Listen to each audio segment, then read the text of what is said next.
இறுதி நாட்கள் பற்றி மார்க்கு சுவிசேஷம் சொல்கிற கருத்துக்களை இந்த நாளிலே நாம் பார்க்க இருக்கிறோம். 2 காசு காணிக்கை கொடுத்த ஒரு பெண் ஒரு கல்லின் மேல் ஒரு கல்லிராதபடிக்கு என்று தம்முடைய சீடர்களுக்கு இயேசு போதித்த போதனை, பாழாக்குகிற அருவருப்பு குறித்த போதனை, மாபெரும் உபத்திரவம் குறித்த போதனை, மனுஷகுமாரனுடைய வருகை பற்றிய போதனை ஆகிய போதனைகளை இந்த வாரப்பாடத்திலே நாம் பார்க்க இருக்கிறோம். ஜெபம் பண்ணுவோம். பாவத்திலிருந்து எங்களை முழுவதும் மீட்பதற்காக எப்போதும் செயல்பட்டு வருகிற எங்கள் அன்பான தேவனே, இந்த நாளிலே எங்களை நாங்கள் ஒப்படைக்கிறோம். நீர் ஏற்றுக்கொள்ளும். சரீர மீட்பை தருவதற்கு இயேசு கிறிஸ்து வருகிற நாளிலே நாங்கள் ஆயத்தமாய் இருப்பதற்கு என்ன செய்ய வேண்டும் என்பதை எங்களுக்கு கற்றுத்தர வேண்டுமாய் எங்கள் அருமைநாதர் இயேசு நாமத்தில் வேண்டுகிறோம் பரமபிதாவே, ஆமேன். 1780 ஆண்டு மே மாதம் 19ஆம் தேதி அன்று கனெக்டிகட் சட்டசபை கூட்டம் நடந்து கொண்டிருந்தது. அப்பொழுது திடீரென்று சூரியன் இருண்டது. அப்பொழுது சபாநாயகர் டேவன்போர்ட் செயல்பட்ட விதம் நாம் கவனிக்க வேண்டிய ஒன்று. சட்டசபையில் இருந்த அநேகர் உலக முடிவு வந்துவிட்டது என்று நினைத்தார்கள். எனவே கூட்டத்தை ஒத்திவைத்துவிட்டு போய்விடலாம் என்று கூட சொன்னார்கள்.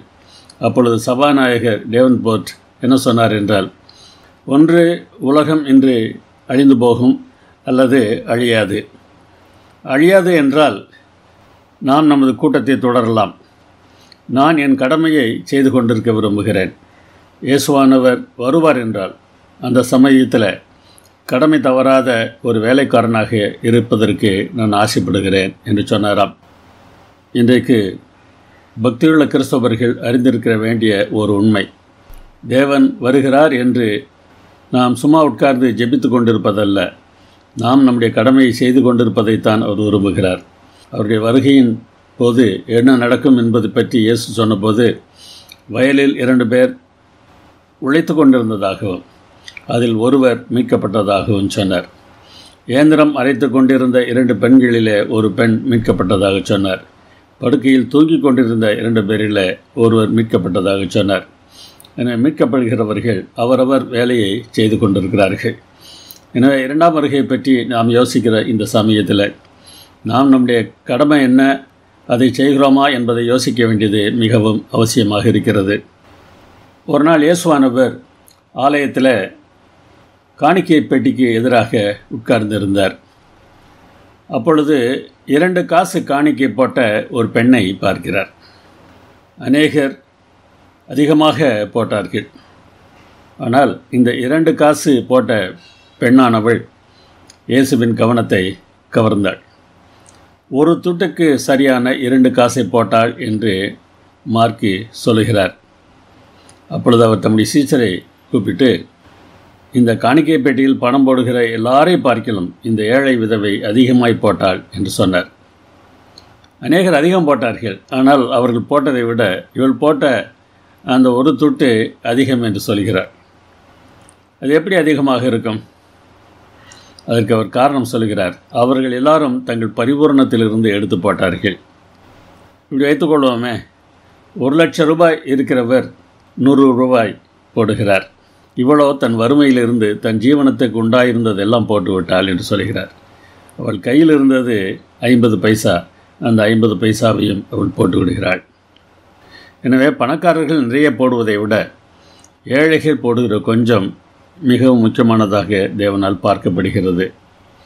கொஞ்சமாக பணம் இருக்கிற தேவனுடைய பிள்ளைகள் அந்த கொஞ்சத்திலிருந்து காணிக்கைப்படும் போது இயேசு அதை பார்த்து கொண்டிருக்கிறார். அது மாத்திரமல்ல, அதை குறித்து அவர் மகிழ்ச்சி அடைகிறார். நாம் எந்த மனநிலையிலே அதை செய்கிறோம் என்பது மிகவும் மிகவும் முக்கியமானது. என்னிடத்தில் அதிகமாக இருந்து நான் அதிகமாய் கொடுத்து அதற்காக பெருமைப்படுவதில் அர்த்தமே இல்லை. கொஞ்சமாக இருந்து இருப்பதையெல்லாம் தேவனுக்காக செலவழிப்பதற்கு நாம் ஆயத்தமாக இருந்தால் தேவன் அதை சந்தோஷத்தோடு பார்க்கிறார். இந்த உண்மை எப்பொழுதும் நம்முடைய மனதில் இருக்க வேண்டும். அதற்கு பிறகு எருசலேம் நகரத்தை பற்றியும் எருசலேம் ஆலயத்தை பற்றியும் தேவன் சொன்ன சில கருத்துக்களை நாம் பார்க்கிறோம். ஒரு கல்லின் மேல் ஒரு கல்லிராதபடிக்கு அந்த ஆலயம் அழிக்கப்பட்டு போகும் என்று சொன்னார். அப்படி அவர் சொன்னதற்கு காரணம், அவர்கள் தேவாலயத்தை விட்டு புறப்பட்ட போது ஒரு சீடன் அவரிடத்தில், இந்த கல்லுகள் எப்படிப்பட்டது, இந்த கட்டடங்கள் எப்படிப்பட்டது பாரும் என்று சொல்கிறார். ஆலயத்தை குறித்த பிரமிப்பு அவர்களுக்கு எப்பொழுதுமே இருந்தது. அதை பெருமையாக பார்த்தார்கள். இந்த பெரிய கட்டடங்களை காண்கிறாயே, ஒரு கல்லின் மேல் ஒரு கல்லிராதபடிக்கு எல்லாம் இடிக்கப்பட்டு போகும் என்று இயேசு சொல்கிறார். அந்த தேவாலய கட்டடமானது பிரமாதமான அமைப்புடன் கட்டப்பட்டிருந்தது. ஆலய பிராகாரத்தின் தென்சையில் இருந்த ராஜமண்டபத்தில் 162 தூண்கள் இருந்ததாகவும், ஒவ்வொரு தூணையும் 3 பேர் சேர்ந்து கைகோர்த்தால்தான் சுற்றி பிடிக்க முடியும் என்றும் ஜோசிபஸ் குறிப்பிடுகிறார். செருபாபேல் கட்டின அந்த 2ஆம் ஆலயத்தை புதுப்பித்து கட்டுகிற வேலையை மகா ஏரோது கிமு 20 துவங்குகிறார். அந்த வேலை கிபி 63 வரை தொடர்ந்தது. அந்த வேலை முடிவதற்கு முன்பாகவே அந்த கட்டடம் அழிந்து போகும் என்பதை இயேசு தம்முடைய சீடர்களிடத்தில் குறிப்பிட்டார். அப்படிப்பட்ட ஒரு முடிவை யூதர்கள் எதிர்பார்த்திருக்க மாட்டார்கள். இயேசு இப்படி சொன்னதினால் அதை யோசித்து கொண்டிருந்த சீடர்கள் இயேசுவிடத்தில் மீண்டும் ஒரு கேள்வியை கேட்கிறார்கள். முக்கியமாக பேதுரு, அந்திரேயா, யோவான், யாக்கோபு இந்த கேள்விகளை கேட்டதாக மார்க்கு பதிவு செய்திருக்கிறார். மத்திய 24ஆம் அதிகாரம் 3ஆம் வசனம் இன்னும் சற்று விளக்கமாக இருக்கிறது. இவைகள் எப்பொழுது சம்பவிக்கும்? அதாவது, இந்த ஆலய கட்டடம் அழிந்து போகும் என்று சொன்னீரே, அது எப்பொழுது நடக்கும்? உம்முடைய வருகைக்கும் உலகத்தின் முடிவுக்கும் அடையாளம் என்ன? அவர்களை பொறுத்த மட்டில் ஆலயம் அழிந்துவிட்டால் அவர் வந்து விடுவார், உலகம் முடிந்துவிடும். எனவே ஆலய அழிவையும் உலக முடிவையும் அவர்கள் சேர்த்து ஒரு கேள்வியை கேட்கிறார்கள். அந்த 2 கேள்விகளுக்கும் ஒரே விதமான பதிலை ஆண்டவர் சொல்லுகிறார். அதற்கு ஒரு காரணம் இருக்கிறது. ஒரு சிறு இடத்தில் சூழ்நிலை மாறும்போது என்ன நடக்குமோ அதுதான் ஒரு பெரிய இடத்தில் சூழ்நிலை மாறும்போதும் நடக்கும்.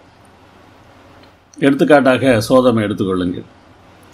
சோதோமிலே ஆண்களோடு அவலட்சணமானதை நடப்பித்தார்கள். அதனாலே சோதோமை ஆண்டவர் அழிக்கிறார். அதே போன்ற நிலையை நோக்கி இன்றைய உலகம் சென்று கொண்டிருப்பதை நாம் பார்க்க முடிகிறது. அதுபோல இந்த உலகமும் அழிக்கப்பட்டு போகும் என்பதை இன்றைக்கு நாம் உலகத்தில் பார்க்கிற சூழ்நிலை நமக்கு காட்டுகிறது. சோதோம் என்கிற ஒரு சிறிய இடத்தில் இருந்த சூழ்நிலை இன்றைக்கு உலகம் முழுவதும் வருகிறது. அந்த சிறிய இடம் அழிக்கப்பட்டது போல உலகமும் அழிக்கப்பட்டு போகும். நகரம் அழிக்கப்படுவதற்கு முன்னராக என்னவெல்லாம் நடக்கும் என்பதை இயேசு முதலாவதாக சொல்கிறார். ஆன்மீக உலகம் எந்த நிலைமையில் இருக்கும் என்று சொல்கிறார். அநேகர் வந்து என் நாமத்தை கொண்டு நானே கிறிஸ்து என்று சொல்லி அநேகரை வஞ்சிப்பார்கள் என்று சொன்னார். நானே கிறிஸ்து என்ற மூலமொழியிலே இல்லை, நானே அவர் என்று இருக்கிறது. நானே அவர் என்றால், அதாவது நானே கிறிஸ்து என்று சொல்லி மேசியா என்கிற என்னுடைய நாமத்தை அவர்கள் சொல்லி அநேகரை வஞ்சிப்பார்கள். அது உண்மையிலேயே அப்படி நடந்தது. நானே விடுதலை உங்களுக்கு தருகிறேன் என்று சொல்லி அநேகர் எழும்பினார்கள். மெனாஹேம் பென் ஜூடா என்கிறவர் அப்படிப்பட்டவர்களில் ஒருவர். லிகாரிyi எனும் அமைப்பின் தலைவராக அவர் இருந்தார். இப்படிப்பட்டவர்கள் இஸ்ரவேல் தேசத்துக்கு விடுதலை வாங்கி தருவதாக சொல்லி பல கலகங்களை உண்டு பண்ணி கொண்டிருந்தார்கள். கிறிஸ்துவின் பெயரை சொல்லி, மேசியாவின் பெயரை சொல்லி மக்களை இப்படிப்பட்டவர்கள் ஏமாற்ற ஆரம்பித்தார்கள். சமுதாயத்தின் நிலைமை எப்படி இருந்தது என்பதை நாம் பார்க்க வேண்டும். யுத்தங்களின் செய்திகளையும் கேள்விப்படுவீர்கள் என்று சொன்னார். இவைகள் சம்பவிக்கும், ஆனால் உடனே முடிவு வராது என்று சொன்னார். யுத்தம் என்கிற வார்த்தையானது வாய்ச்சண்டை, வம்பு, சண்டை, சச்சரவு, சர்ச்சை போன்று மொழிபெயர்க்கக்கூடிய ஒரு வார்த்தை. எனவே இங்கே தேசங்களுக்கும் இடையே நடக்கிற யுத்தத்தை பற்றி பேசாமல் மனிதர்களுக்கு இடையே, தனி மனிதர்களுக்கு இடையே நடக்கிற யுத்தம், அதாவது வாய்ச்சண்டை போன்றவற்றை இது சுட்டி காட்டுகிறது என்று நாம் சொல்லலாம். பக்தியுள்ள பரிசேயர்கள் ஷமாய், ஹில்லேல் என்கிற 2 தலைவர்களை பின்பற்றி ஒருவரோடு ஒருவர் வாய்ச்சண்டை போட்டு கொண்டிருந்தார்கள். சதுசேயரும் பரிசேயரும் ஒருவருக்கொருவர் வாய்ச்சண்டை போட்டு கொண்டிருந்தார்கள். எசனேயர்கள் துறவரம் போன்றவர்களாக வாழ்ந்து வந்தார்கள். செலோத்தே எனப்பட்டவர்கள் தீவிரவாதிகளாக இருந்தார்கள். அந்த செலோத்தே என்கிற கூட்டத்திலிருந்து சிகாரியை என்கிறவர்கள் பிரிந்தார்கள். சிகாரியை என்றால் வாழ்வீரர். இவர்கள் இன்னமும் பெரிய தீவிரவாதிகளாக இருந்தார்கள். இப்படிப்பட்ட ஒரு சூழ்நிலையானது எருசலேமிலே இருந்து வந்தது. ஜனத்துக்கு விரோதமாய் ஜனமும் ராஜ்யத்துக்கு விரோதமாய் ராஜ்யமும் எழும்பும் என்று அடுத்து இயேசு சொன்னார். இங்கே தான் தேசங்களுக்கு இடையே நடக்கிற யுத்தத்தை பற்றி சொல்கிறார். இந்த சிகாரி என்று சொல்லப்படுகிற தீவிரவாதிகள் ரோம அதிகாரிகளை கொன்றார்கள். ரோமர்களுக்கு ஆதரவான யூதர்களையும் கொன்றார்கள். பிற தீவிரவாதிகளையும் கொன்றார்கள். ஏனென்றால் மற்ற தீவிரவாதிகள் அனைவரையும் கொன்றுவிட்டால் ரோமிலிருந்து யூதேயாவுக்கு விடுதலை கிடைக்கும்போது இவர்கள் அதை ஆளுகை செய்கிறவர்களாக ஆகிவிடலாம் அல்லவா? அப்படிப்பட்ட ஒரு நோக்கத்தோடு இவர்கள் செயல்பட்டு வந்த காரியமானது இவர்களுக்கு உண்மையிலேயே யூத மக்கள் மீது அக்கறை இல்லை, தங்கள் மீது மாத்திரம்தான் அக்கறை இருந்தது என்பதை நாம் புரிந்து கொள்ளக்கூடிய சூழ்நிலையை தருகிறது. இப்படிப்பட்டவர்களினால ரோமர்கள் யூதேய தேசத்தின் மேலே படையெடுத்தார்கள். அந்த படையெடுப்புக்கு காரணம் இந்த தீவிரவாதிகள் தான். ரோம அதிகாரிகளை அவர்கள் கொல்வதை எவ்வளவு காலம்தான் அவர்கள் சகித்து கொண்டிருப்பார்கள். அது மாத்திரமல்ல, பூமியின் நிலைமையும் மாறும் என்று சொல்கிறார். பூமி எதிர்ச்சிகள் பல இடங்களில் உண்டாகும், பஞ்சங்களும் கலகங்களும் உண்டாகும், இவைகளெல்லாம் வேதனைகளுக்கு ஆரம்பம் என்று இயேசு சொன்னார். ஆம், கிபி 37 அந்தியோகியாவில் பூமி எதிர்ச்சி உண்டாயிற்று. அந்தியோகியாவில் தான் முதலாக சீடர்களை கிறிஸ்தவர்கள் என்று அழைத்தார்கள். கிபி 60 லவோதிகேயாவில் பூமி எதிர்ச்சி உண்டாயிற்று. வெதுவெதுப்பான வாழ்க்கை வாழ்ந்த கிறிஸ்தவர்கள் லவோதிகேயாவில் இருந்தார்கள். இந்த பூமி அதிர்ச்சிகளினால இந்த 2 நகரங்களிலும் இருந்த கிறிஸ்தவர்களும் பாதிக்கப்பட்டார்கள். பஞ்சங்களும் உண்டாயின. கிபி 46 48 வரை யூதேயாவில் பஞ்சம் உண்டாயிற்று. இந்த பூமி அதிர்ச்சிகளுக்கு காரணம் என்ன, பஞ்சங்களுக்கு காரணம் என்ன என்பதை நாம் யோசிக்க வேண்டும். யூதேயாவில் மாத்திரமல்ல, அதற்கு பிறகு ரோமில் பஞ்சம் வந்திருக்கிறது, இத்தாலியில் பஞ்சம் வந்திருக்கிறது, எகிப்தில் பஞ்சம் வந்திருக்கிறது. இவையெல்லாம் கிபி 70க்கு முன்னராக நடந்தன என்பதை வரலாறு நமக்கு காட்டுகிறது. இந்த ஜனங்களுக்கு மத்தியில் இது போன்ற காரியங்கள் எல்லாம் நிகழ்ந்து கொண்டிருக்கின்றனவே, விசுவாசியுடைய நிலைமை என்னவாக இருக்கும்? மார்க் 13:9 வாசிக்கிறோம். நீங்களோ எச்சரிக்கையாயிருங்கள், ஏனெனில் உங்களை ஆலோசனை சங்கங்களுக்கு ஒப்புக் கொடுப்பார்கள், நீங்கள் ஜெபாலயங்களில் அடிக்கப்படுவீர்கள், என் நிமித்தம் தேசாதிபதிகளுக்கும் அதிகாரிகளுக்கும் சாட்சியாக அவர்கள் முன்பாக நிறுத்தப்படுவீர்கள். இவர்களுக்கும் உபத்திரவம் வரும். எருசலேமில் இருக்கிற விசுவாசிகள் அடிக்கப்படுவார்கள், தேசாதிபதிகளுக்கு முன்பாக கொண்டு செல்லப்படுவார்கள். இதற்காக சாட்சியாக என்று இந்த வசனம் சொல்கிறது. உலக முடிவு எப்படி இருக்கும் என்பதற்கும் இந்த வசனங்களை நாம் பயன்படுத்தலாம்.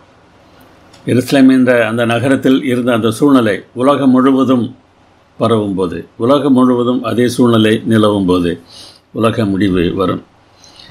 இன்றைக்கு அங்கே பஞ்சம், இங்கே பஞ்சம், அங்கே பூமி எதிர்ச்சி, இங்கே பூமி எதிர்ச்சி, அங்கே யுத்தங்கள் நடக்கின்றன, இங்கே யுத்தங்கள் நடக்கின்றன என்று செய்தி வாசிப்பது தான் கிறிஸ்தவர்களாகிய நம்முடைய வேலையா? இல்லை, நமக்கு ஒரு கடமை இருக்கிறது.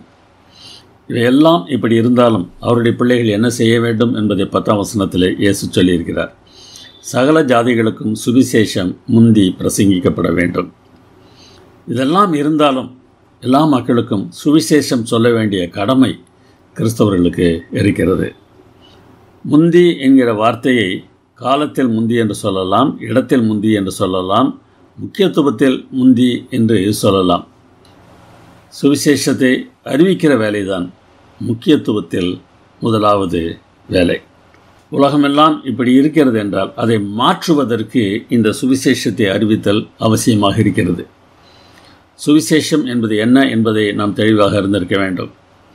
ராஜ்யத்தினுடைய இந்த சுவிசேஷம் என்று மத்திய 24:14 சொல்கிறது. லூக்கா 16:16 தேவனுடைய ராஜ்யம் சுவிசேஷமாய் அறிவிக்கப்பட்டு வருகிறது என்று சொல்கிறது. இந்த சுவிசேஷம் என்பது இயேசு கிறிஸ்துவின் பிறப்பு, வாழ்க்கை, மரணம் போன்ற தகவல்களை சொல்வது என்பதல்ல. சுவிசேஷம் என்பது தேவனுடைய ராஜ்யத்தை நாம் நற்செய்தியாக சொல்லுவதாகும். அப்படினால் என்ன அர்த்தம்? தேவன் ஆளுகை செய்கிறார், நாம் பயப்பட தேவையில்லை. அது நற்செய்தி தானே. உலகம் பலவிதமான பிரச்சனைகளினால் பாதிக்கப்பட்டு வருகிற அந்த சமயத்திலும் கூட, ஏன் தேவனுடைய பிள்ளைகளுக்கு அவர்கள் உபத்திரவம் தருகிற சூழ்நிலையிலும் கூட தேவனுடைய பிள்ளைகள் பயப்பட தேவையில்லை. ஏனென்றால் தேவன் ஆளுகை செய்கிறார். இந்த சுவிசேஷம் நம்முடைய உள்ளத்தில் எப்போதும் இருக்க வேண்டும். உங்களை கொண்டு போய் ஒப்பு கொடுக்கும்போது நீங்கள் என்ன பேசுவோம் என்று முன்னதாக கவலைப்படாமலும் சிந்தியாமலும் இருங்கள். அந்நாளிகையிலே எது உங்களுக்கு அருள் செய்யப்படுமோ அதையே பேசுங்கள். ஏனெனில் பேசுகிறவர் நீங்கள் அல்ல, பரிசுத்த ஆவியை பேசுகிறார் என்று மார்க் 13:11 நாம் வாசிக்கிறோம். ஆம், தேவன் செயல்பட்டு வருகிறார். நாம் பேச வேண்டியது இல்லை, தேவன் பேசுகிறார். நாம் யோசிக்க வேண்டிய அவசியம் இல்லை. என்ன பேச வேண்டும் என்பதை அவர் கற்றுக் கொடுப்பார். இதற்கு அர்த்தம் எது அல்ல என்பதையும் நான் உங்களுக்கு சொல்லியாக வேண்டும். பிரசங்கம் செய்வதற்கு எந்த ஆயத்தமும் இல்லாமல் போய் அங்கே நின்று கொண்டு தேவன் பேசுவார் என்று சொல்வது அல்ல.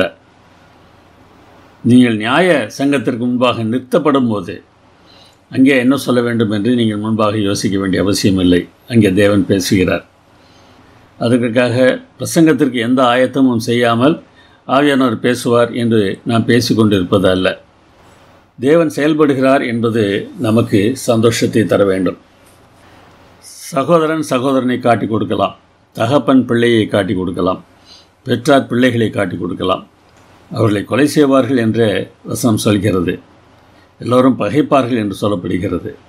ஆனால் இவை எல்லாவற்றுக்கும் மத்தியிலும் நாம் நிலைத்து நிற்க வேண்டும். அதுதான் மிகவும் முக்கியமானது. நம்மை சுற்றிலும் கொலைகாரர்களாக இருந்த போதிலும் நாம் தேவ அன்பிலே நிலைத்திருக்க வேண்டும். தேவன் நம்மிடத்தில் என்ன எதிர்பார்க்கிறாரோ அந்த தன்மை உடையவர்களாக நாம் இருக்க வேண்டும். தேவ ஆவியானவர் நம்மை பத்திரமாக அழைத்துச் செல்வார் என்கிற வாக்குத்தத்தம் நமக்கு இருக்கிறது. தேவன் நம்மோடு கூட இருக்கிறதுனால எந்த சூழ்நிலையிலும் தேவனை நம்புகிறவர்களாக நாம் காணப்படுவது மிகவும் அவசியமான ஒன்றாக இருக்கிறது. அடுத்ததாக பாழாக்குகிற அருவருப்பை குறித்து இயேசு பேசினார். பாழாக்குகிற அருவருப்பை குறித்து அவர் சொன்னது என்ன என்பதை நாம் பார்ப்போம். பாழாக்குகிற அருவருப்பை குறித்து தானியேல் தீர்க்கதரிசி சொல்லியிருக்கிறானே, வாசிக்கிறவன் சிந்திக்க கடவன். அது நிற்கத்தகாத இடத்துல நீங்கள் அதை நிற்க காணும்போது யூதேயாவில் இருக்கிறவர்கள் மலைகளுக்கு ஓடிப்போக கடவர்கள். அநேக வார்த்தைகளின் அர்த்தத்தை நாம் ஆராய வேண்டும். அருவருப்பு என்றால் என்ன? பாழாக்குகிற அருவருப்பு என்று சொல்கிறாரே, அது என்ன? நிற்கத்தகாத இடம் எது? மலைகளுக்கு ஓடி போகுதல் என்றால் என்ன அர்த்தம்? இதையெல்லாம் முழுவதுமாக நாம் தெளிவாக அறிந்திருக்க வேண்டும். தானியேல் தீர்க்கதரிசி சொல்லியிருப்பதாக சொன்னார் அல்லவா? தானியேல் 9ஆம் அதிகாரம் 27-26 வசனங்களில் அருவருப்பான செட்டைகளோடைய பாழாக்குகிறவன் வந்து இறங்குவான், நகரத்தையும் பரிசுத்த ஸ்தலத்தையும் வரப்போகிற பிரபு ஜனங்கள் அழித்து போடுவார்கள், அதன் முடிவு ஜலப்பிரவாகம் போல் இருக்கும் என்று தானியேல் புத்தகம் நமக்கு சொல்லுகிறது. இதன் அர்த்தத்தை நாம் தெளிவாக அறிந்திருக்க வேண்டும். அருவருப்பு என்றால் என்ன? 2 ராஜாக்கள் 23:13 சீதோனியரின் அருவருப்பு அஸ்தரோத், மோவாபியரின் அருவருப்பு காமோசு, அம்மோன் புத்திரரின் அருவருப்பு மோளோகு என்கிற வார்த்தைகளை பார்க்கிறோம். இவையெல்லாம் அந்தந்த தேச மக்களாலே வணங்கப்பட்ட தெய்வங்கள். எனவே பிற தெய்வங்களை அருவருப்பு என்று தேவன் அழைக்கிறார். சிலைதான் அருவருப்பு என்பதை நாம் மறந்துவிடக்கூடாது. சிலை வழிபாட்டை நாம் செய்தால் நாம் அருவருப்பை வணங்குகிறோம். எருசலேமில் இருந்த யூத மக்கள் எசேக்கியலின் காலத்திலே எப்படி இருந்தார்கள் என்பதை எசேக்கியல் 8ஆம் அதிகாரம் 5-6 வசனங்களிலே நாம் பார்க்கலாம். இதோ பலிபீடத்தின் வாசலுக்கு வடக்கே பார்த்தேன், நடையிலே எரிச்சல் உண்டாக்குகிற அந்த விக்கிரகம் இருந்தது. அதாவது எருசலேம் ஆலயத்துக்குள்ளாக பலிபீடத்தின் வாசலுக்கு வடக்கு பகுதியில் நடையில் ஒரு விக்கிரகத்தை வைத்திருந்தார்கள். ஆண்டவர் அதை பற்றி என்ன சொல்கிறார் என்று பாருங்கள். என் பரிசுத்த ஸ்தலத்தை விட்டு என்னை தூரமாய் போக பண்ணும்படியான இஸ்ரவேல் வம்சத்தார் இங்கே செய்கிற மிகுந்த அருவருப்புகளை காண்கிறாய் அல்லவா என்று சொல்கிறார். இது போன்ற அருவருப்புகளை அவர்கள் ஆலயத்தில் வைத்து தேவனை விரட்டுகிறார்கள். எங்கேருந்து விரட்டுகிறார்கள்? பரிசுத்த ஸ்தலத்திலிருந்து விரட்டுகிறார்கள் என்று எசேக்கியேல் மூலமாக தேவன் சொல்கிறார். நாம் சிலை வழிபாடு செய்கிறவர்களாக மாறும்போது தேவனை நம் மத்தியிலிருந்து துரத்துகிறோம். இது மிகவும் ஆபத்தான ஒரு நிலை ஆகும். இந்த அருவருப்பை இங்கே வணங்குகிறவர்கள் யார்? தேவனுடைய பிள்ளைகள். பாழாக்குதல் என்றால் என்ன என்பதையும் நாம் அறிந்திருக்க வேண்டும். பாழாக்குதல் என்பது அழிவை ஏற்படுத்துதல். என் ஜனமாகிய குமாரத்தியே, நீ இரட்டை கட்டிக்கொண்டு சாம்பலிலே புரண்டு ஒரே புத்திரனுக்காக துக்கிக்கிறது போல மனக்கசந்து புலம்பு, பாழாக்குகிறவன் சடிதியாய் நம்மேல் வருவான் என்று எரேமியா 6:26 வாசிக்கிறோம். தேவனுடைய பிள்ளைகள் சாம்பலிலே புரண்டு துக்கம் அடைய வேண்டும் என்று சொல்கிறார். அதற்கு காரணம், பாழாக்குகிறவன் அழிவை உண்டாக்கப் போகிறான். இங்கே சொல்லப்படுகிற பாழாக்குகிறவன் என்பது பாபிலோன் தேசத்தை சுட்டி காட்டுகிறது. பாழாக்குகிறவர்கள் என்பவர்கள் எதிரிகள். அருவருப்பை நாம் செய்யும்போது நம் எதிரிகள் நம்மை பாழாக்குகிறார்கள். பாழாக்குகிற அருவருப்பு என்று நாம் வாசித்த மாத்திரத்தில் எதிரிகள் அருவருப்பாக இருக்கிறார்கள், அவர்கள் பாழாக்குகிறார்கள் என்கிற முடிவுக்கு நாம் வரக்கூடாது. பாழாக்குகிறவர்கள் நம்மை பாழாக்குவதற்கு காரணம் நம்மிடத்தில் இருக்கிற அருவருப்புகள் தான் என்பதை நாம் மறந்துவிடக்கூடாது. தேவனுடைய பிள்ளைகள் அருவருப்பை வணங்குவதால் எதிரிகள் அவர்களை பாழாக்குகிறார்கள். இங்கே இந்த அருவருப்பு நிற்கத்தகாத இடத்தில் நின்றது என்று மார்க்கு சொல்கிறார். மத்தேயுவில் இது எப்படி சொல்லப்பட்டிருக்கிறது என்பதை நாம் பார்ப்போம். இந்த நிற்கத்தகாத இடம் பரிசுத்த ஸ்தலம் என்பதை மத்தேயுவை வாசிக்கும் போது நமக்கு தெரிகிறது. பாழாக்குகிற அருவருப்பை குறித்து தானியேல் தீர்க்கதரிசி சொல்லியிருக்கிறானே, வாசிக்கிறவன் சிந்திக்க கிடவன், நீங்கள் அதை பரிசுத்த ஸ்தலத்தில் நிற்க காணும்போது என்று மத்தேயுவில் வாசிக்கிறோம். அருவருப்பு நிற்கத்தகாத இடம் பரிசுத்த ஸ்தலம். ஒருவேளை இன்றைய மொழியிலே நாம் சொல்ல வேண்டும் என்றால் திருச்சபை. இந்த அருவருப்பு திருச்சபையில் இருக்கக்கூடாது. விக்கிரகத்தை வணங்குகிற வழிபாடு தேவனுடைய திருச்சபையில் இருக்கக்கூடாது. இருந்தால் பாழாக்குகிறவர்கள் அந்த திருச்சபையை பாழாக்குவார்கள். பாபிலோனானது எருசலேமை அழித்த காலத்தில் எருசலேம் ஆலயத்திற்குள்ளாக அவர்கள் விக்கிரகத்தை வைத்திருந்தார்கள். ஆனால் முதல் நூற்றாண்டில் ஆலயத்தை தீத்துராயன் அழித்த போது அங்கே விக்கிரகம் எதுவும் இருந்ததாக தெரியவில்லை. ஆனால் பாழாக்கும் அருவருப்பு அங்கே செயல்படுவதை நாம் பார்க்கிறோம். அப்படியானால் இந்த முதல் நூற்றாண்டில் மக்கள் மத்தியில் இருந்த அருவருப்பு என்ன என்பதை நாம் அறிந்திருக்க வேண்டும். கொலோசியர் 3:5 1 சாமுவேல் 15:23 நாம் வாசிக்கும்போது இங்கே அருவருப்பு என்று எது அழைக்கப்படுகிறது என்பதை நாம் அறிந்து கொள்ளலாம். முரட்டாட்டம் பண்ணுதல் விக்கிரக ஆராதனைக்கு சரியாக இருக்கிறது என்று சாமுவேல் புத்தகம் சொல்கிறது. விக்கிரக ஆராதனையான பொருளாசை என்று கொலோசியரிலே வாசிக்கிறோம். எனவே ஒரு சிலையை தங்கத்திலோ அல்லது மரத்திலோ செய்து வணங்குவது தான் தவறு என்று இல்லை. விக்கிரகத்தை வேறு வழியிலும் நாம் வணங்கலாம். முரட்டாட்டம் பண்ணினால் அது விக்கிரக ஆராதனை. பொருளாசை நமக்கு இருக்கிறது என்றால் அது விக்கிரக ஆராதனை. இந்த விக்கிரக ஆராதனையை நாம் செய்கிறோமா என்பதை யோசித்து பாருங்கள். முரட்டாட்டம் பண்ணுதலை பற்றி சாமுவேல் தீர்க்கதரிசி சவுல் ராஜாவிடத்தில் பேசினார். சவுல் ராஜாவுக்கு கொடுக்கப்பட்ட கட்டளையை அவர் மறந்து எதிரிகளிடம் இருந்த ஆடுகளையும் மாடுகளையும் ஓட்டி வந்திருந்தார். இது என்ன கால்நடைகளின் சத்தம் என்று சாமுவேல் கேட்டபோது, பலியிடுவதற்காக கொண்டு வந்தேன் என்று சொல்கிறார். நல்ல காரியம்தான் பலியிடுதல். ஆனால் தேவன் சொன்னதை நிறைவேற்ற வேண்டியது மிகவும் மிகவும் முக்கியமானது. முரட்டாட்டம் பண்ணுதல் என்பது தேவனுடைய வார்த்தைக்கு விரோதமாக நம் விருப்பப்படி தேவனை தொழுது கொள்ளுதலாகும். அப்படிப்பட்ட தொழுகை நம்மிடத்தில் இருக்கிறதா என்பதை யோசித்து பாருங்கள்.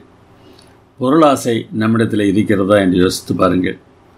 ஒருவேளை இப்படிப்பட்ட தன்மைகள் நம்மிடத்தில் காணப்படும் என்றால் நாம் இன்றைக்கு விக்கிரகத்தை வணங்குகிறவர்களாக இருக்கிறோம். யூதர்கள் என்ன முரட்டாட்டம் செய்தார்கள் என்பதை பாருங்கள். மேசியா வர வேண்டும் என்று எதிர்பார்த்தார்கள். ஆனால் மேசியா வந்தபோதோ அவரை சிலுவையில் அறைந்து கொன்று விட்டார்கள். அவரை மாத்திரமல்ல, அவரை பின்பற்றுகிற மக்களையும் அவர்கள் மிகுந்த உபத்திரவத்திற்கு உள்ளாக்கினார்கள். அப்போஸ்தலர் 8:1 பாருங்கள். அக்காலத்தில் எருசலேமில் உள்ள சபைக்கு மிகுந்த துன்பம் உண்டாயிற்று. அப்போஸ்தலர் தவிர மற்ற யாவரும் யூதேயா சமாரியா தேசங்களில் சிதறப்பட்டு போனார்கள். இந்த துன்பத்தை சவுல் போன்றவர்கள் கொடுத்தார்கள். இந்த முரட்டாட்டத்தை கிறிஸ்தவர்கள் கண்டபோது அவர்கள் என்ன செய்திருக்க வேண்டும்? ஆண்டவர் சொன்ன பிரகாரமாக எருசலேமை விட்டு வெளியே அவர்கள் சென்றிருக்க வேண்டும். எவ்வளவு வேகமாக செயல்பட வேண்டும் என்பது குறித்து இயேசுவானவர் உயர்வு நவிர்ச்சி அணியிலே பேசுகிற வார்த்தைகளை பாருங்கள். வீட்டின் மேல் இருக்கிறவன் தன் வீட்டுக்குள் இறங்காமலும் தன் வீட்டில் எதையாகிலும் எடுத்துக்கொள்ள உள்ளே போகாமலும் இருக்க கடவன் என்று சொன்னார். அவசரம் குறித்து மிகைப்படுத்தி ஆண்டவர் பேசியிருக்கிறார். ஆனால் இதை அப்போஸ்தலர்கள் செய்யவில்லை என்று அப்போஸ்தலர் 8ஆம் அதிகாரம் சொல்கிறது. சாதாரண கிறிஸ்தவர்கள் அங்கே இருந்து வேறு பகுதிக்கு சென்று விட்டார்கள். அப்போஸ்தலர்களோ இன்னமும் எருசலேமிலே இருந்தார்கள். சில சமயங்களில் தேவனுடைய பிள்ளைகள் கூட தேவன் சொன்ன வார்த்தையை புரிந்து கொள்ளாமல் செயல்படுவதை பார்க்கிறோம். இயேசுவானவரோடு கூட இருந்த நாட்களிலும் கூட அவர்கள் இவ்வாறு தானே செயல்பட்டார்கள். அவர் சொன்னதை அவர்கள் முழுவதுமாக புரிந்து கொள்ளவில்லை. நாம் புரிந்து கொள்ளாமல் இதுபோன்ற தவறுகளை செய்யும்போது தேவன் உடனடியாக நம்மை அழித்து விடுவதில்லை. அவர் 2ஆம் வாய்ப்பை அவர் கொடுக்கிறார். அதை இந்த பகுதியிலே நாம் வாசிக்கிறோம். முதல் நூற்றாண்டு அருவருப்பினாலே எருசலேமுக்கு வந்த பாழாக்குகிறவன் யார் என்பதை நாம் பார்ப்போம். அப்படி பாழாக்குகிறவன் வந்தபோது தேவனுடைய பிள்ளைகள் தப்புவதற்கான மார்க்கத்தை தேவன் எப்படி தந்தார் என்பதையும் நாம் பார்ப்போம். இங்கே ரோமர்கள் தான் பாழாக்குகிறவர்கள். லூக்கா 21:20 வாசிக்கிறோம். எருசலேம் சேனைகளால் சூழப்பட்டிருப்பதை நீங்கள் காணும்போது அதன் அழிவு சமீபமாயிற்று என்று அறியுங்கள் என்று சொல்கிறார். எருசலேமை சேனைகள் சூழ்ந்து கொள்ளும்போது நீங்கள் தப்பித்து ஓடுங்கள் என்று சொல்லவில்லை. பரிசுத்த ஸ்தலத்தில் அருவருப்பு இருக்கும்போது நீங்கள் ஓடிவிடுங்கள், இல்லை என்றால் நீங்கள் பாழாக்கப்படுவீர்கள் என்றுதான் ஆண்டவர் மார்க்கிலும் மத்தேயுவிலும் சொல்லியிருக்கிறார். ஆனால் அப்படி அவர்கள் போனதாக தெரியவில்லை. லூக்காவின் மூலமாக ஆண்டவர் 2ஆம் வாய்ப்பை சொல்கிறார். பரிசுத்த ஸ்தலத்தில் எருசலேம் சேனை நிற்கும்போது என்று இங்கே சொல்லவில்லை. பரிசுத்த ஸ்தலத்திலே அருவருப்பு இருந்ததினால் பாழாக்குகிறவர்கள் எருசலேமை சுற்றிலும் இப்போது இருக்கிறார்கள். இதை நாம் தெளிவாக அறிந்திருக்க வேண்டும். எருசலேமை சூழ்ந்து கொண்ட சேனையை பாழாக்கும் அருவருப்பு என்று ஆண்டவர் சொல்லவில்லை. அவன் பாழாக்குகிறவன், அவ்வளவுதான். நல்ல அருவருப்பு இஸ்ரவேல் மக்களிடத்தில் காணப்பட்டது. முரட்டாட்டம் இஸ்ரவேல் மக்களிடத்தில் காணப்பட்டது. பொருளாசை இஸ்ரவேல் மக்களிடத்தில் காணப்பட்டது. அதனால் பாழாக்குகிறவன் எருசலேமை சுற்றிலும் சூழ்ந்து கொள்கிறான். இந்த வரப்போகிற பிரபு என்று தானியேல் புத்தகத்தில் வாசிக்கிறோம். அது தீத்துராயனை சுட்டிக்காட்டுகிறது என்று நாம் எடுத்துக்கொள்ளலாம். தீத்துராயனை மாத்திரமல்ல, அவனுடைய தகப்பனாகிய வெஸ்பாசியனையும் அது சுட்டிக்காட்டுகிறது. கிறிஸ்தவர்களுக்கு யூதர்கள் உபத்திரவம் கொடுக்க ஆரம்பித்த போதே, அதாவது யூதர்கள் முரட்டாட்டம் செய்ய ஆரம்பித்த போதே கிறிஸ்தவர்கள் எருசலேமை விட்டு வெளியேறி இருக்க வேண்டும். அப்போஸ்தலர்கள் அப்படி செய்யவில்லை. இன்னும் அநேகர்கள் அங்கே இருந்திருக்கிறார்கள் என்று தெரிகிறது. ஆனாலும் தேவன் அவர்கள் தப்புவதற்கான வழியை லூக்கா மூலமாக சொல்லியிருக்கிறார். இது கிறிஸ்தவர்களுக்கு தப்புவதற்கான 2ஆம் வாய்ப்பை கொடுத்தது. இது எப்படி நடந்தது என்பதை பாருங்கள். கிபி 67 வெஸ்பாசியன் தலைமையில் எருசலேம் முற்றுகையை ரோமானிய படை தொடங்கியது. அப்பொழுது வெஸ்பாசியன் படைத்தலைவன். கிபி 68 நீரோ தற்கொலை செய்து கொள்கிறார். அதற்கு காரணம் செனட்டானது நீரோவை மக்களுக்கு எதிரி என்று அறிவிக்கிறது. அதனால் தப்பி ஓடி தற்கொலை செய்து கொள்கிறான் நீரோ. அப்பொழுது அடுத்த பேரரசர் யார் என்பதை தீர்மானிப்பதற்காக அநேகருக்கு இடையே சண்டை நடக்கிறது.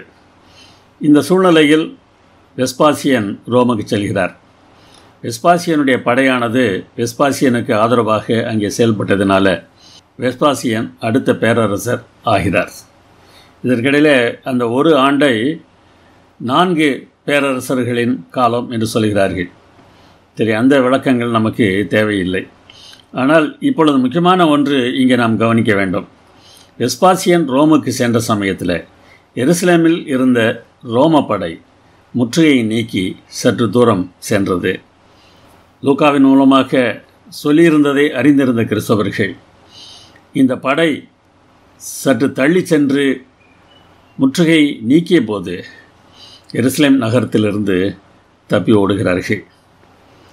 இது தேவன் அவர் தம்முடைய பிள்ளைகளுக்காக செய்த ஒரு ஏற்பாட்டை தெளிவாக காட்டுகிறது. அவர்கள் பெல்லா என்கிற நகரத்திலே குடியேறினார்கள். மார்க்குவிலும் சரி மத்தேயுவிலும் சரி தப்பி மலைகளுக்கு ஓடி போக வேண்டும் என்கிற வார்த்தையை நாம் பார்க்கிறோம். மலை என்பதை அப்படியே எழுத்தின் பிரகாரமாக நாம் எடுத்துக்கொண்டால் இவர்கள் எங்காவது ஒரு மலையிலே போய் குடியேறியிருக்க வேண்டும். ஆனால் இவர்கள் நகரத்திலே குடியேறுகிறார்கள். அதற்கு காரணம் இருக்கிறது.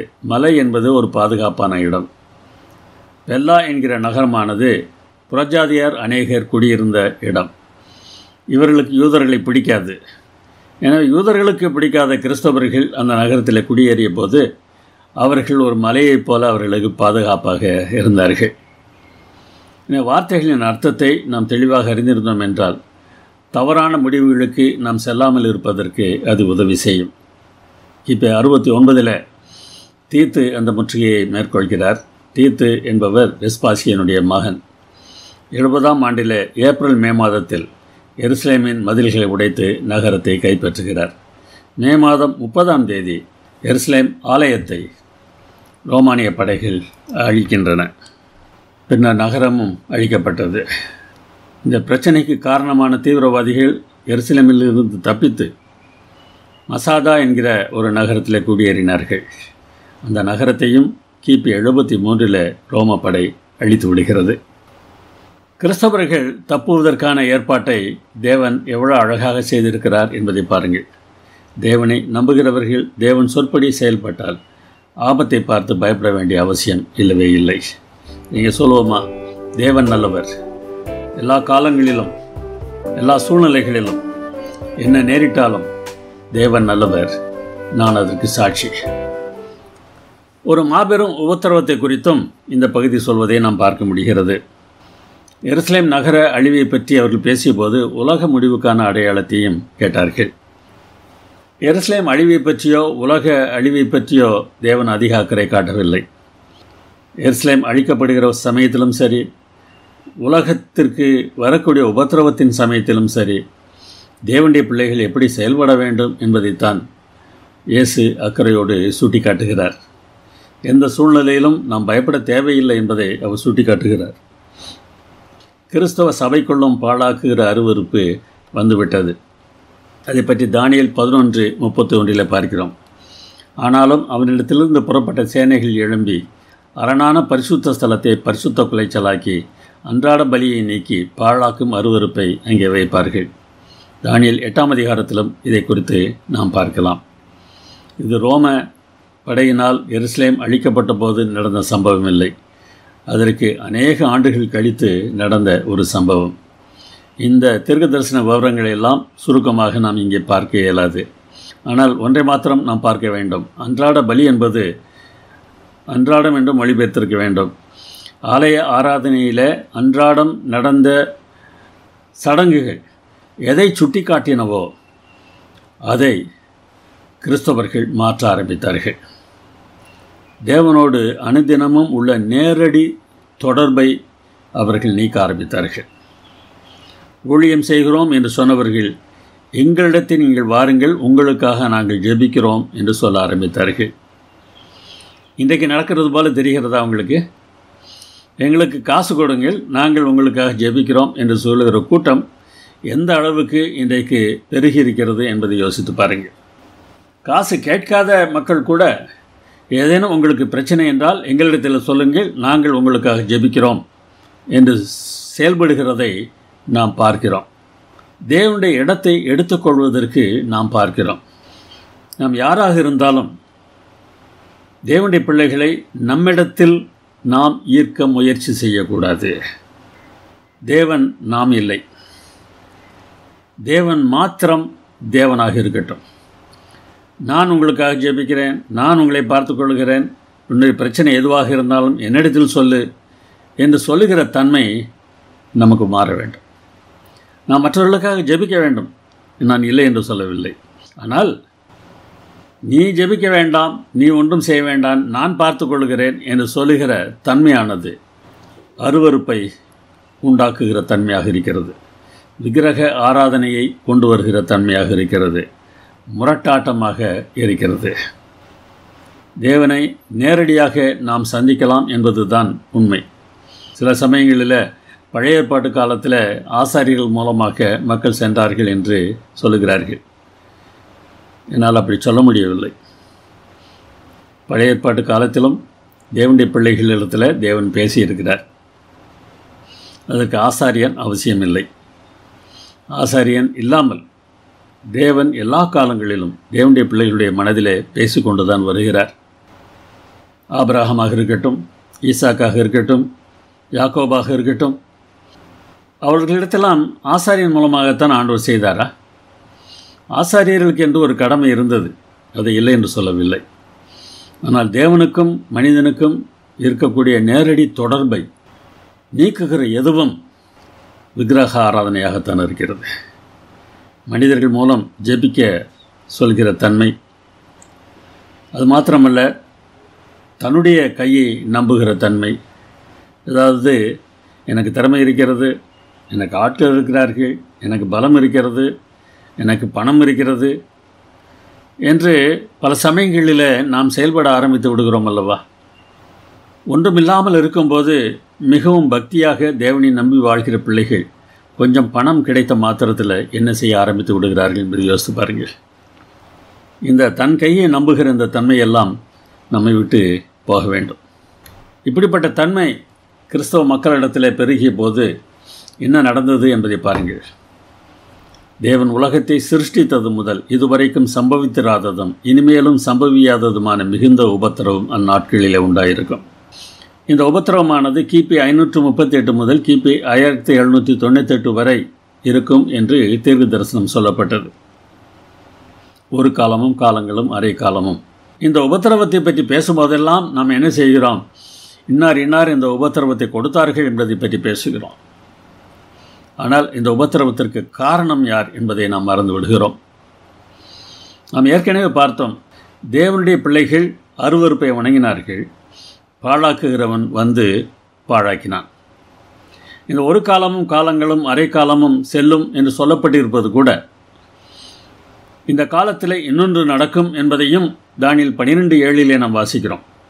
பரிசுத்த ஜனங்களின் வல்லமையை சிதறடித்தல் முடிவு பெறும்போதே இவைகளெல்லாம் நிறைவேறி தீரும். இந்த 1260 வருடத்தில் பரிசுத்த ஜனங்களின் வல்லமை சிதறடிக்கப்படும் என்று சொல்லப்பட்டிருக்கிறது. வல்லமை என்பதற்கான மூலமொழி வார்த்தை கை என்பதாகும். பரிசுத்த ஜனங்களின் கை ஒடிக்கப்பட வேண்டும். என்னுடைய கையினால் நான் இதை சாதிக்கிறேன், இதை செய்து முடித்து விடுவேன் என்று எண்ணுகிற தன்மையெல்லாம் அழிந்து போக வேண்டும். ஒரு திருச்சபையாக இருந்தாலும் சரி, தனி மனிதனாக இருந்தாலும் சரி, மனித பலத்தை நம்புகிறதை விட்டு வெளியே வர வேண்டியது அவசியமாக இருக்கிறது. அப்படி வெளியே வரவில்லை என்றால் நமக்கு உபத்திரவங்கள் நீடிக்கும். கர்த்தர் நாட்களை குறைத்தராவிட்டால் ஒருவனாகிலும் தப்பி போவதில்லை. தாம் தெரிந்து கொண்டவர்களின் நிமித்தமோ அவர் அந்த நாட்களை குறைத்திருக்கிறார். சீர்திருத்த காலத்திற்கு பிறகு உபத்திரவம் குறைந்தது. ஆனாலும் கூட சீர்திருத்த சபைகள் தேவனை நம்புவதற்கு பதிலாக தன்னை நம்புகிற பழக்கம் இருந்து கொண்டுதான் இருந்தது. புரட்டஸ்டாண்ட் தேசங்களுக்கும் ரோமன் கத்தோலிக்க தேசங்களுக்கும் இடையே சண்டை, புரட்டஸ்டாண்ட் சபைகளுக்கும் ரோமன் கத்தோலிக்க சபைக்கும் இடையே சண்டை. இதெல்லாம் எதை காட்டுகிறது? தேவனை முழுவதும் நம்புகிற பழக்கம் அவர்களுக்கு வரவில்லை. இவர்களை எப்படி ரட்சிப்பது?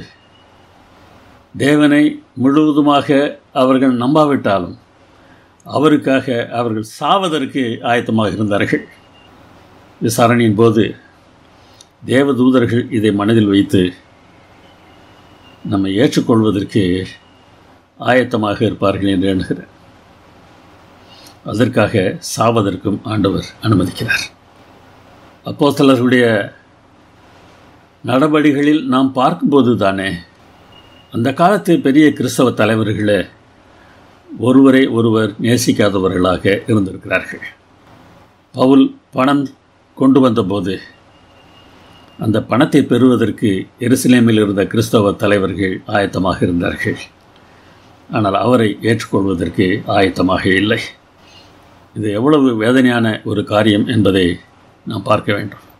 இந்த காலத்தில் நாம் ஒருவரை ஒருவர் குறை சொல்லி கொண்டிருக்கிறோம். எல்லா காலங்களிலும் மனிதர்கள் இப்படித்தான் இருந்திருக்கிறார்கள். ஆனால் இப்படிப்பட்ட மனிதர்களையும் ஆண்டவர் ஏற்றுக்கொள்வதற்கு ஆயத்தமாக இருக்கிறார். ஏனென்றால் சில காரியங்களில் அவர்கள் தேவனை முழுவதுமாக நம்பவில்லை என்றாலும் அவருக்காக அவர்கள் சாவதற்கு ஆயத்தமாக இருந்தார்கள்.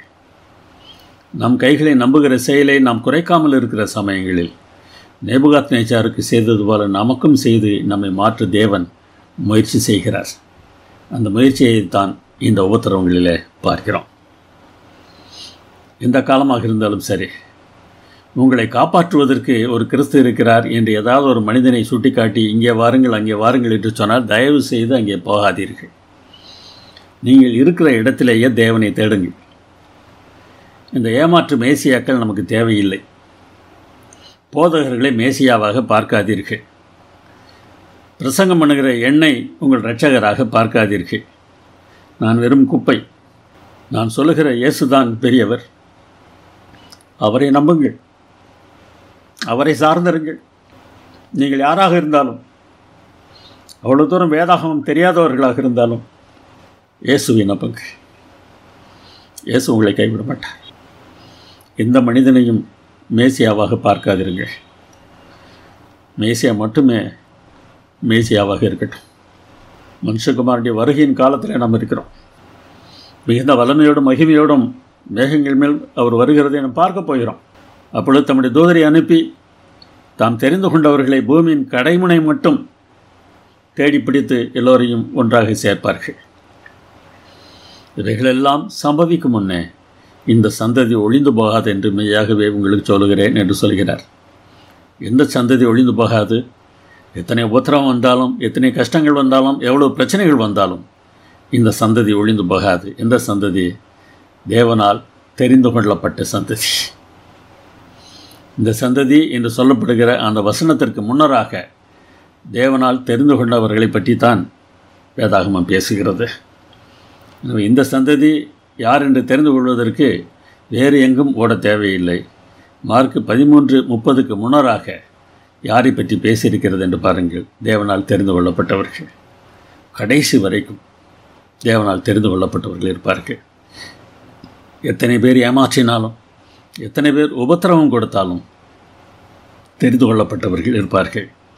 அவர்கள் சாதாரண மக்களாக இருக்கலாம், ஏழைகளாக இருக்கலாம், பெரிய படிப்பு படிக்காதவர்களாக இருக்கலாம். அப்படிப்பட்டவர்கள் தானே தேவனை முழுவதும் நம்புவதற்கு ஆயத்தமாக இருக்கிறார்கள். கொஞ்சம் படிப்பு வந்து விட்டதென்றால், கொஞ்சம் திறமை வந்து விட்டதென்றால் நாம் நம்மை நம்புவதற்கு துவங்கி விடுகிறோமே. ஒருவேளை நீங்கள் படித்தவராக இருந்தால், பணக்காரராக இருந்தால், பதவியில் இருந்தால், அதிகாரத்தில் இருந்தால் தேவனை நம்புங்கள். உங்களுக்கு இருக்கக்கூடிய மேன்மைகளை நம்பாதிருங்கள். தேவன் உங்களை நேசிக்கிறார். தேவன் உங்களுக்கு தந்திருக்கிற திறமைகளை அவருடைய நாமத்திற்கு மகிமையாக பயன்படுத்துங்கள். நாம் எப்பொழுதும் ஆயத்தமாக இருக்க வேண்டும். அதை பற்றி ஆண்டவர் சொல்லியிருக்கிற வார்த்தைகளையும் நாம் பார்க்க வேண்டும். அந்த நாளையும் அந்த நாளிகையையும், அதாவது இயேசுவானவர் வருகிற நாளையும் அந்த நாளிகையையும் பிதா ஒருவர் தவிர மற்றொருவனும் அறியாதிருக்கிறதுனால நாம் எச்சரிக்கையாக இருக்க வேண்டும். விழித்திருந்து ஜெபிக்க வேண்டும். அந்த நாளும் அந்த நாளிகையும் தான் தெரியாது, அந்த வருடம் தெரியும் என்று சில சமயங்களில் அதிக ஆர்வத்தோடு தேவனுடைய பிள்ளைகள் பேச ஆரம்பித்து விடுகிறார்கள். நீங்கள் நினையாத நேரத்தில் அவர் வருவார் என்று தான் வேதாகம் சொல்கிறது. திருடனைப் போல அவர் வருவார் என்று வேதாகம் சொல்கிறது. எனவே நாம் எச்சரிக்கையாக இருக்க வேண்டும். எப்பொழுதும் நாம் ஆயத்தமாக இருக்க வேண்டும். அவ்வளோதான் முக்கியம். அவர் எந்த வருடத்திலும் வரட்டும், எந்த மாதத்திலும் வரட்டும், எந்த தேதியிலும் வரட்டும், நாம் எப்பொழுதும் ஆயத்தமாக இருந்தால் போதும் அல்லவா? ஒரு உவமையை கூட சொன்னார். ஒரு வீட்டு எஜமான் தன்னுடைய வேலைக்காரர்களுக்கு வேலையை கொடுத்து விட்டு வெளியூர் செல்கிறார். அவர் திரும்பி வரும்போது எப்பொழுது வருவார் என்று தெரியாது. சாயங்காலத்தில் வரலாம், ராத்திரியில் வரலாம், விடிகாலையில் வரலாம். எப்பொழுது வந்தாலும் அது உங்களுக்கு தெரியாது. நீங்கள் ஆயத்தமாக இருங்க. அப்படிப்பட்ட ஆயத்தம் நம்மிடத்தில் இருக்கிறதா என்று யோசித்து பாருங்கள். எப்பொழுது நிகழும் என்று தெரியாமல் நாம் காலத்தை தள்ளி போட்டு கொண்டு போவோம் என்றால் நாம் அழிவை சந்திக்க நேரிடும். சார்ல்ஸ் ஸ்பர்ஜன் ஒரு சம்பவத்தை தன்னுடைய பிரசங்கத்தில் குறிப்பிட்டார். சென்ட்ரல் அமெரிக்கா என்ற ஒரு கப்பல், அந்த கப்பலிலே ஓட்டை விழுந்து தண்ணீர் உள்ளே வர ஆரம்பிக்கிறது. அதை சரி செய்வதற்கு ஊழியர்கள் முயற்சி செய்து கொண்டிருக்கிறார்கள்.